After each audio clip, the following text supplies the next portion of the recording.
জাতিসংঘ অধিবেশনের ফাঁকে মার্কিন প্রেসিডেন্ট জো বাইডেনের সাথে বাংলাদেশের প্রধান উপদেষ্টা ডক্টর মোহাম্মদ ইউনূসের বৈঠকটি বিশ্ব মিডিয়ার প্রধান আলোচনার বিষয় হয়ে উঠেছে। এর পাশাপাশি ইউনূসের আরও বেশ কিছু গুরুত্বপূর্ণ বৈঠক অনুষ্ঠিত হয়েছে, যা বাংলাদেশের ইতিহাসে একটি নতুন দিগন্ত উন্মোচন করেছে। তবে প্রশ্ন উঠছে, এসব বৈঠক থেকে বাংলাদেশ কতটা লাভবান হলো। বাংলাদেশ জাতিসংঘের সদস্যপদ লাভ করে 1974 সালে এবং আগামী 2024 সালে তার 50 বছর পূর্ণ হবে। এবারের জাতিসংঘ অধিবেশনে ইউনূস বাংলাদেশের প্রতিনিধিত্ব করছেন এবং এই উপলক্ষে তাকে বিশেষভাবে অভিনন্দন জানানো হয়েছে। বৈঠকটি বিশেষ গুরুত্বের কারণ হল এটি নতুন সরকারের প্রধানের সাথে বাইডেনের প্রথম বৈঠক। ডক্টর ইউনূস মার্কিন রাজনীতিতে পরিচিত মুখ। বৈঠকের শুরুতে বাইডেন তাকে উষ্ণ অভ্যর্থনা জানান এবং বাংলাদেশের সংস্কার প্রক্রিয়া সম্পর্কে জানতে চান। বাইডেন সরকারের উপর পূর্ণ সমর্থন ঘোষণা করেন, যা বাংলাদেশে প্রাতিষ্ঠানিক সংস্কারের ক্ষেত্রে একটি ইতিবাচক সংকেত।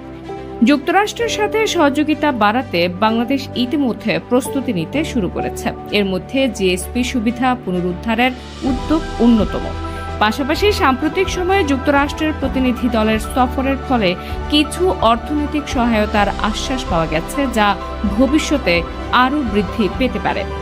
বিশ্লেষকরা মনে করছেন, ইউনূসের সফর বাংলাদেশকে বৈশ্বিক সমর্থন প্রাপ্তির ক্ষেত্রে গুরুত্বপূর্ণ ভূমিকা পালন করবে। সাবেক রাষ্ট্রদূত হুমায়ুন কবির বলেন, এই সফরের মাধ্যমে বিশ্বের কাছে বাংলাদেশের একটি নতুন রাজনৈতিক প্রক্রিয়া তুলে ধরা হয়েছে। নিউ ইয়র্কের একটি হোটেলে অনুষ্ঠিত ব্যবসায়ীদের সংলাপে ইউনূস জানিয়েছেন, বাংলাদেশ বহুমুখী সংস্কারের মাধ্যমে ব্যবসার পরিবেশ উন্নত করতে সচেষ্ট। তিনি স্থানীয় এবং আন্তর্জাতিক ব্যবসায়ীদের সহযোগিতা কামনা করেছেন, জানিয়ে দিয়েছেন যে বাংলাদেশ শুধুমাত্র 17 কোটি মানুষের বাজার নয়, বরং এটি বিশ্বের অন্যতম প্রধান ভোক্তা বাজার। এছাড়া ইউনূসের সাইডলাইনে নেদারল্যান্ডসের আইসিসির প্রধান কৌশলী করিম খানের সাথে বৈঠক অনুষ্ঠিত হয়েছে। এই বৈঠকে রোহিঙ্গাদের প্রাণনাশের অভিযোগ এবং গণঅভ্যুত্থানের সময় ঘটে যাওয়া মানবাধিকার লঙ্ঘনের বিষয় নিয়ে আলোচনা হয়।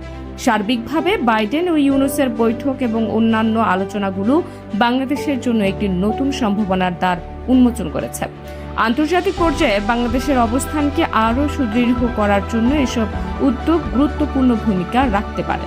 বাংলাদেশের আগামী দিনগুলোতে এই বৈঠকগুলোর ফলাফল কিভাবে প্রতিফলিত হয় তা সময়ই বলে দেবে।